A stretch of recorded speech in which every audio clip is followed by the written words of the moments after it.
I am so excited to be here with Zach Benson, which I got to know a year ago, and it's taken us this long to do a podcast episode. Welcome on the show, Zach. Hey, thanks for having me. Long time no see. Excited to be here today. Yeah, it's about a year ago that we met at a dinner in New York, arranged by my dear friend Selena, so our common friend. Yeah. And I had no idea who you were. And then we were not sitting at the same table. So sometimes when you don't sit at the same table for a whole evening, you don't really get to know anyone else outside your table. But I think about the time I was supposed to leave or I was planning to leave, I think I had my coat on, I was ready to leave. And I don't know, somehow we got into a conversation and suddenly I hear your whole life story and I'm like, oh, Zach, you got to come on my podcast and tell everyone about your story. And of course, what you help people with, which is to grow Instagram. So before we dive into all the amazing things we can do to grow Instagram, your story is fascinating. You were brought up in the US, you were adopted. Let's start there. Yeah, so taking it way back, I was actually born in Busan, South Korea, where I am today. And so I was just a baby, right? 5 months old when I was chosen out of a magazine. My parents were like, "This guy is cute. Like, I want him. I want him to come live with us." And I moved to Iowa, and Sigrun, like growing up for me was hard because here I was, this little Korean boy in the middle of Iowa, right? Countryside Iowa, where everybody else is just, white American people. And, so growing up for me was hard because I looked different. And two, I also spoke different. I had this speech impediment. So I Mm. like never talked to anybody growing up because I couldn't say the letter R. And I couldn't say the letter R until I was like in my 20s. And so I never participated in class. I was always getting bad grades, getting in trouble. And so my parents thought I was going to be like a juvenile delinquent, right? They're like, I think Zach's just, I don't know, like probably going to end up in jail or something, So life wasn't really looking good for me back then until I found dancing. And dancing just became like my passion, my fire, something I was really good at. And I just kept on working at it and working. And eventually I started traveling with it, winning competitions. Eventually I made it on a TV show. So You Think You Can Dance. And that kind of like kickstarted my career to teach dance all over the world. So 50 countries. Towards the end of it all, I was making about $1,000 an hour just teaching dance workshops to kids. And right, so life was good. I was traveling. I was loving life. I was doing something I loved.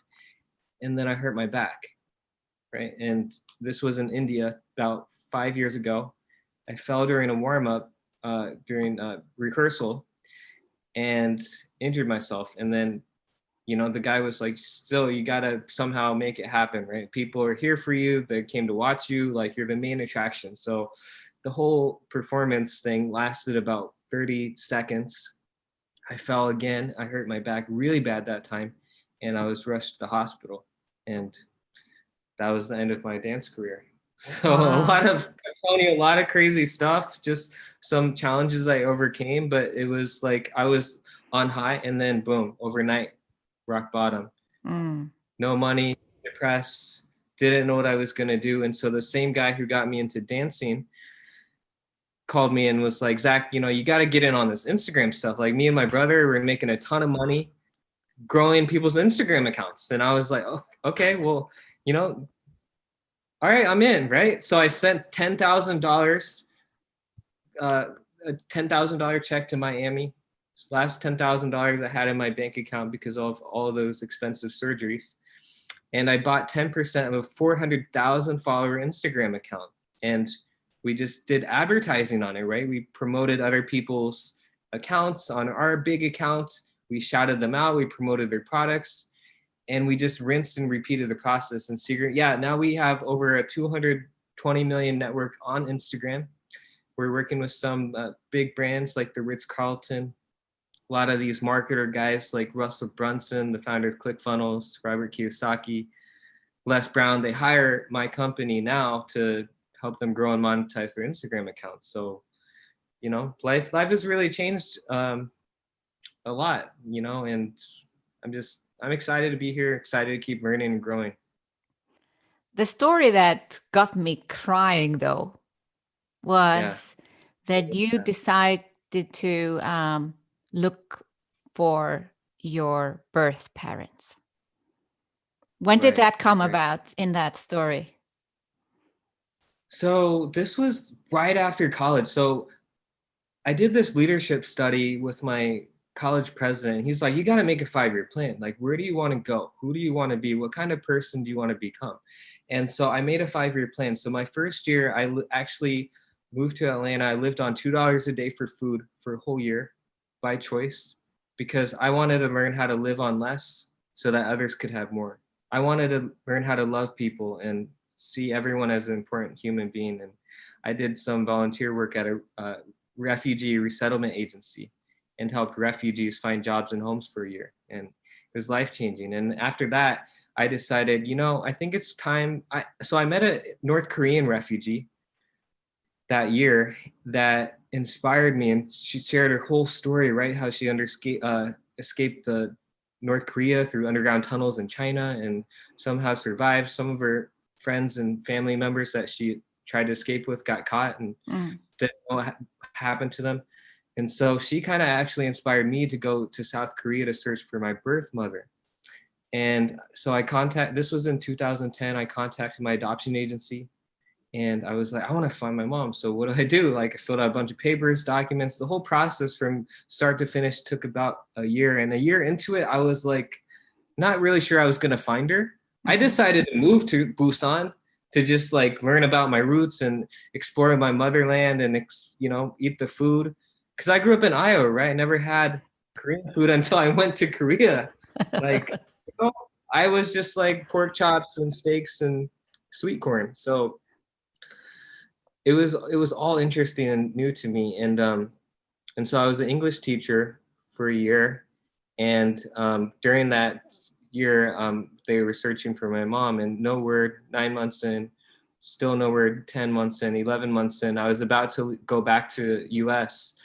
and my contract was about to end. And then I got an email, and they're like, Zach, exciting news! Like, we found your mom. Like, when can you come to Seoul? When can you come meet her? And I'm like, I'm coming tomorrow.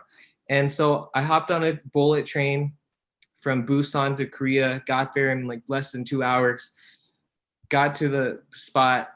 I was like, wait, aren't you guys going to prepare me? Like, what am I supposed to say to my mom? Like, they're just like, just go in, just go in. And I opened the door. She ran up to me, gave me a hug. It's like, I love you, son. I love you. I've been praying and wishing, hoping that you'd come back someday. And it was amazing just to hold her in my arms, to see what she looked like, just to feel her love, right? And even though we couldn't communicate with each other, we had translators that translated our everything from English to Korean and vice versa. But I was able to feel her love through her actions, right? Like, because after that, she would come over to my flat and brought in my half brother, my sister. She'd cook this delicious Korean food. She'd like kind of tidy things up, clean things in my flat. And it was through her actions that I felt the love. And, now we're very, very close. Mm. And And and have you learned Korean now? yeah, my Korean is a lot better. I took some classes and studied. I'm still learning it. It's not as good as my Spanish because I studied that in college. I lived in Spain and Mexico, and so my Spanish is much more fluent. But I can get by. Right? Yeah. We can talk. Yeah. We And don't how need a often do you translator. meet your mom now? Oh, so actually, as soon as I came to Korea about 3 weeks ago, and so they have the whole 14-day quarantine process. So I actually was lucky enough to quarantine in my mom's house, and so we spent the past like 2-3 weeks together. And then my brother came to visit, my sister came to visit. We had Korean Thanksgiving, a dinner, the whole work. So yeah, it was great. It's really great to see her again. And I'm hoping to spend some more time, like maybe a couple more months here in Korea. Um, just continue to build and grow the relationship, because my case manager said, Zach, your case was actually easier like than most, right? Because your mom actually wanted to be found. Some people just disappear. They become like ghosts. Mm-hmm. They change everything about them, their identification numbers, everything. They don't want to be found. But so the easy part was finding her, but I feel like the hard part in everything is growing that genuine relationship with someone and with her, right? For me, it was like learning the language, spending time with her, sacrificing other things to be here, right? Because long distance it doesn't really work that well. No. And So how do your parents in Iowa feel about all of this? yeah, I think my mom at first, like, she felt a little bit weird. She was like, man, like, I don't know, like I'm your mom, right? Like, and so I think she felt a little bit uneasy about it at first, like uncomfortable. And but after they exchanged some letters, some heart to hearts, and they just basically, had a heart to heart talk, then now they're feeling a bunch more like a lot more closer and really good friends. And so I'm looking forward to the day that they can just meet each other and spend time with each other, and we can all hang out. That would be wonderful. I'm so excited for you. Yeah, I'm excited to so yeah, I mean, that's my mom, but we'll see if maybe someday I can find my birth father. I don't really know where he is, but at least I'm really grateful just to have my mom and have her in my life. Mm. And that was the part of the story where I was crying after a dinner in New York, after meeting Zach and knowing you for 5 minutes. You got me crying because your story is so beautiful and you're a good person. That's what I felt right away. And then you have this Instagram thing where you are, influencing the whole world and helping people grow their Instagram. So let's move on over to that. You said before you bought a 10% stake in a 400,000 follower account. That's a very interesting, entry into the market. You didn't grow from zero at the point. But since then, of course, you have both done it yourself and helped others grow from zero. So my audience probably has accounts that is many of them less than 10,000. Some of them have more than 10,000. I doubt we have many listeners with 100,000 followers or 400,000 in that case. So what does one do that does not have so many followers yet and cannot leverage the methods that you obviously can, because I know you can have accounts follow each other accounts. You have explained a little bit that to me as well at the dinner. But let's start with, what does that average user, what can they do to grow Instagram? Yeah, so growing in 2020, like, it's a lot harder to do it now than it was back then, right? Back then we were growing accounts thousands of followers per day just through shout outs, and organic growth and organic opportunity was a lot bigger then.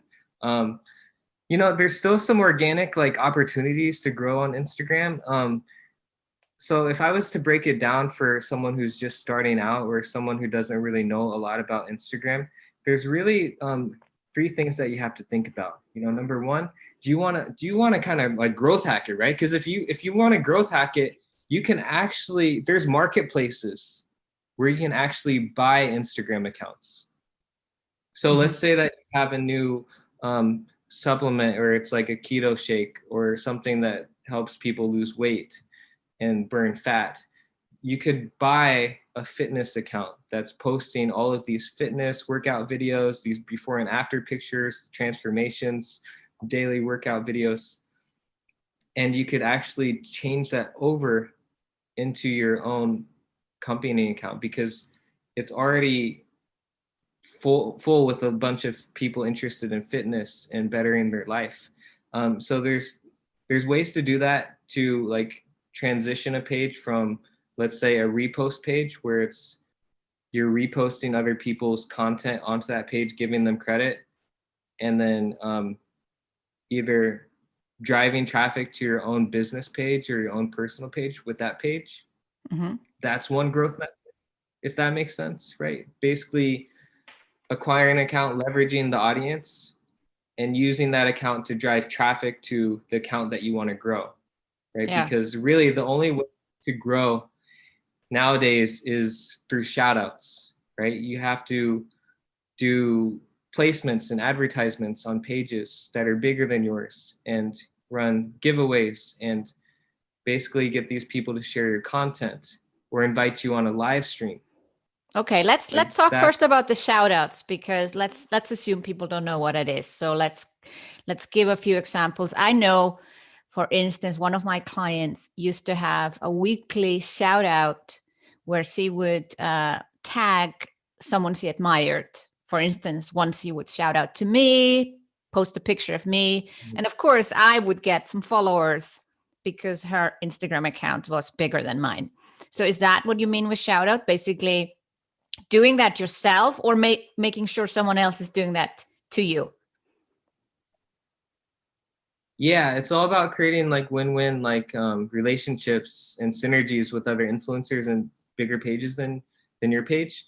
And so by a shout out, I mean, yeah, like basically someone else that's in the same niche and industry as you, taking one of your creatives, like your picture or video, um, reposting it on their wall or through their Instagram stories and saying, you know, go follow Sigrun because of X, right? Or these reasons. Mm. And you want to create like these shout out trains where like, I mean, what we do is we do hundreds of shout outs until people get all of their followers. Like that's all my company does is we pair you up with other influencers or people in your niche. We ask you who's your end user, who's your target market, and then we do hundreds of shout outs until you get your followers, right? But there's a couple of different types of shout outs, right? One could be like someone screenshotting your profile and basically on an Instagram story say, go follow Zach, right? And it's just like your profile. And then there's other contests and giveaways that you can do that you know that are shout outs, promotions that can grow your page. You can do caption shout outs. So like let's say that maybe the person's content really doesn't fit your feed, but they want to buy a shout out from you. You can do what's called a caption shout out, where basically they post up their normal pictures that they normally post on their own Instagrams, but in the caption, the description of the piece of the content, they say, hey, go follow so and so, right? For these reasons, or for more amazing travel content, follow Zach Vacay or luxury hotels. Mm-hmm. And so there's different tiers of shout outs. Yeah. So on one hand, you can post the whole picture, you can screenshot and do an Insta story. You can do it in the captions and the description below the picture. So it doesn't have to be one thing, but typically a shout out is that you basically tag another account and tell your followers, go and follow that account. Yes, right. You want to pique their interest, right? So you want to get them to click on that person's profile or that company's profile that you're promoting. And so it's really important that you like choose the best piece of content, because with really great content comes more growth from the shout out. Mm. And then if you're not putting your eggs all in one basket, but you're spreading it out with like micro influencers that have maybe 10 to 50,000 followers, and then more like macro level, like 100,000 to a million followers. And then maybe you get some celebrities like a million followers plus to promote you. That's where you really see some growth and sales for your products. So let's say someone is following and they have 5,000 followers on Instagram, and they're thinking like, how on earth am I going to get someone who has more followers than me to give me a shout out? Is it all paid, or can it also be organic in that way? It can be both, right? So like right now, like one of my friends and clients, Devon Rodriguez Art, like he's this 24-year-old kid from New York, and basically his videos are going viral everywhere, like TikTok, Facebook, YouTube, Instagram. And all he does, and all the idea, the concept was, is that he basically draws random strangers on the subway, and in like less than 5 minutes he has this amazing sketch of that person. He hands it to that person and they're blown away, right? And it's getting millions and millions of views. And so, I mean, it's really hard to create viral content like that, you know, because it's a hit or miss. It's a numbers game.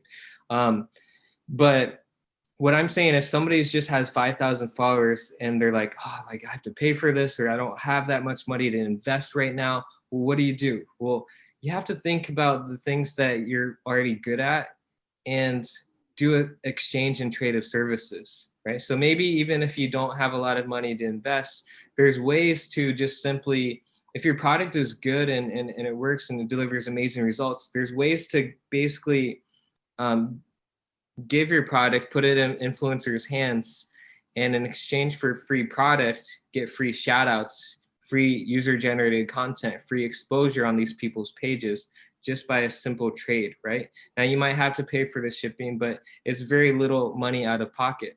The other things that I do is I tap into my my other strengths and knowledges and stuff that I know that could maybe help these influencers monetize or help them with maybe SEO or list building, or you know, helping them with their funnel, or there's a, you know, maybe getting them on some top rated podcast shows or getting them some press articles. Like the list goes on and on.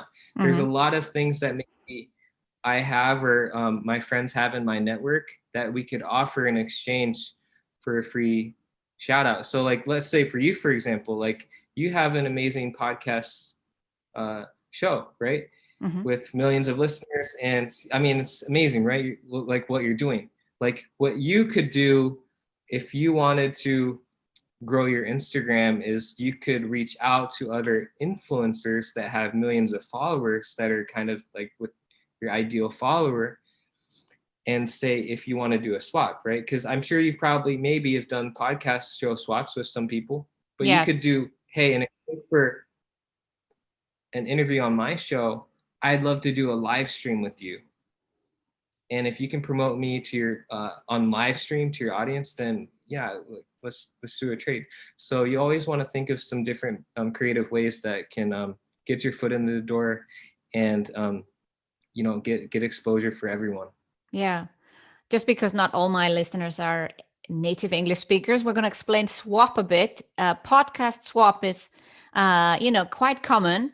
You want to get on somebody's podcast, and they are, let's say, you assume that their podcast show is it's similar to yours in some ways, and then you say, "Hey, let's do a podcast swap," and then you appear on each other podcast, and this is why sometimes you see someone being interviewed and then being the interviewee, you know, at a similar time because a podcast swap is happening.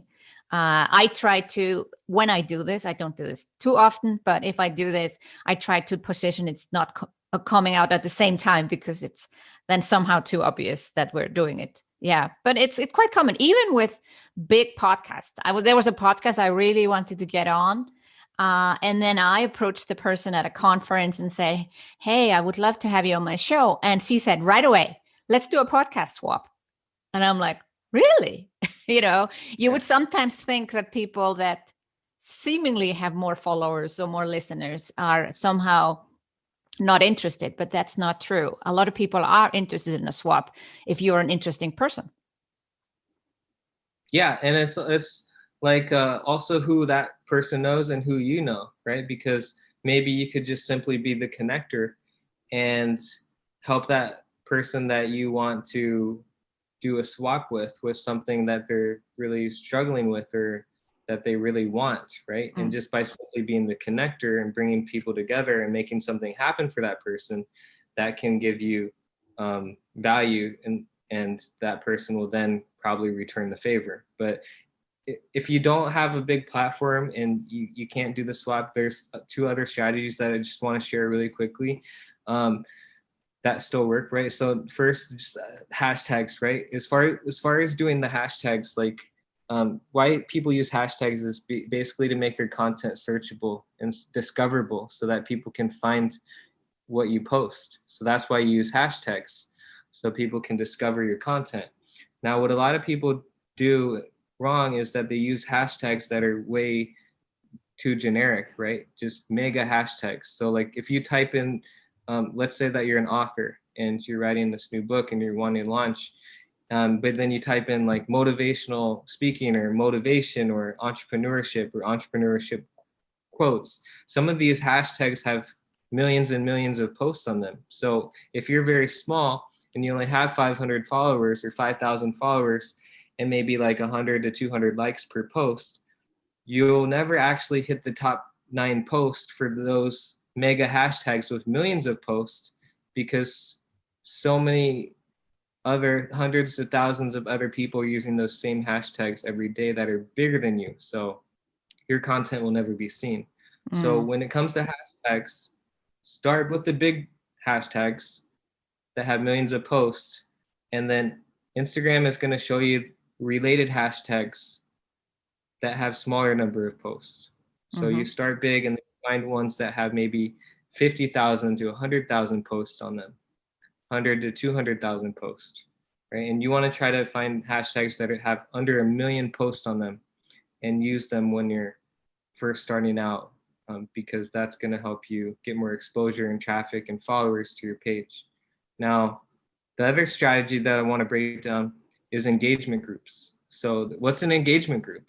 Well, DM groups, direct message groups. So in your Instagram inbox, the DMs, direct messages, you can actually create these engagement groups. So what you do is you reach out to like other, like let's say 14 other people that are in the same niche and industry as you, and you say, hey, like let's all like and comment on each other's posts. So when I post, everyone reciprocates until everybody's all liked and commented on.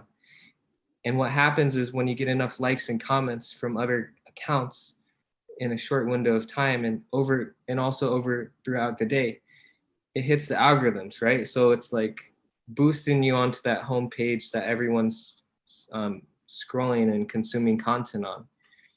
And that's where you have a chance to go viral. So what my team and what we do, like what we're spending all of our time on, like on all of our clients' accounts and even my personal accounts and all my pages.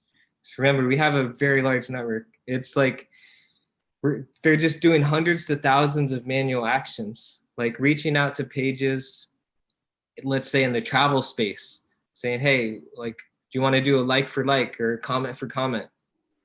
And then running all of these engagement groups. Like we're in 20, 30, 40, 50 engagement groups per page. And that's all they're doing, because when you get likes and comments from other people's accounts, your content is seen on their accounts and to their audience. And that can increase chances for more followers and, exposure on your page. But I heard something about the engagement groups. I did this actually with one of my group coaching program. We had we had this month of Instagram growing, and I set up the group for the whole group. I was being tagged all the time, but it was fun. And eventually it kind of runs out. People kind of like, oh, I'm getting tired of this. Doesn't it also the algorithm kind of see through this at some point and say, okay, how long do they last, let's say? So in order for it to work and to see results, you got to be in a lot of them. Now, let me tell you this, that yes, the algorithms are a lot smarter these days. They're a lot sharper. And I mean, it's 2020. Instagram has been around almost now for almost like 10 years. I mean, well, not that long, but it's been around for a while. So they can detect if you're using any automation, any robots or softwares. So if you are using that stuff, I highly recommend stop using that, because you could get your account compromised and banned and deleted. So like what we're doing and the workaround is you got to be in at least 20 of these groups in order to see a little bit of results, right? Some of them we're in, up to 50 of these groups with 15 people each. And then we do one-off, and so it works when it's paired with I would say good piece of video content, because when you get more likes and views, I mean that equates to more potential followers. And so this strategy is still working well with us. Like a lot of my, I guess, repost pages that we're growing with this method. So the repost method is a free content strategy where you're just reposting other content that inspires you, right? So let's say that, you know, maybe reposting Tony Robbins or, you know, Russell Brunson or some of these guys that inspire you, and you basically give them credit on your page. You say like what it means to you, you kind of make it your own, tie it back into your life and your business, and then you give them credit. And then with these engagement groups and the right hashtags, maybe you can make one of their videos go more viral on your page again. And that's what can help grow your page. So I recommend also, if you're just starting out, to kind of experiment with some of reposting people's content, using other people's content, because it's good, and it's also a little bit easier because it's really hard to create epic content, really good content every single day, multiple times a day. So it helps if you can repost other influencers and people that are just crushing it and killing it onto your page, and it'll help boost your page. Yeah. Yeah, I think also if someone reposts one of my quotes, it's going to be obvious that I would comment, you know, so it kind of makes sense that this helps. Of course, if you're reposting Tony Robbins, he's not going to comment on it. But I think if you repost a smaller influencer, they're going to be honored and want to say something to the post. Yeah, so it is a lot of hustle, a lot of work, a lot of grind. But I mean, if you're consistent and never give up and you work really hard at this, I mean, that still, like, these are the exact strategies that we're still using for some of our accounts. Yeah. To grow like maybe a couple thousand followers a month. So you do this for a living. So what if someone would like to work with you and just have you help them do it? How would they find you? Yeah, so my company is called Assistagram, and think of it as like your own personal virtual assistant that's just creating content for you every single day, posting for you 7 days a week, doing the hashtags, optimize hashtags for account engagement groups, the whole works, right? Whole hands-off experience. So you pretty much don't have to do, you know, a lot of this and you can focus on other things. And so if you guys are interested, go to the website, assistagram.com, check it out. You can download the free Instagram growth hacking guide where I share more tips and tricks there. And you can grab that for free. And then if you'd like, you can set up a free strategy session with someone on my team. We'd love to chat. We'd love to help you guys crush Instagram. So yeah, please reach out, and then you can connect with me.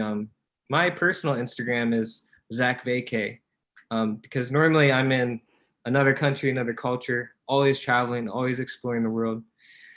But you know, right now I'm in Korea now for a month, and then I go to the Maldives for a month, and then I think I'll maybe head back to Korea or somewhere in Europe. We'll see. Yeah. But maybe one day yeah, Switzerland or Iceland. You know, though, like Switzerland is one of my favorite places because it's just so beautiful. I love being in nature, and I love the mountains. And so I went to Switzerland last year. Oh, I went skydiving in Switzerland. That was fun. Yeah. But I'd love to go to Iceland someday. Yeah, maybe you will. Zach, Yeah, it's been a definitely. pleasure. It's been a pleasure to hear your story again and learn about all these Instagram growth hacks. Thank you. Thank you for coming on the show. Yeah, thanks for having me. It was fun.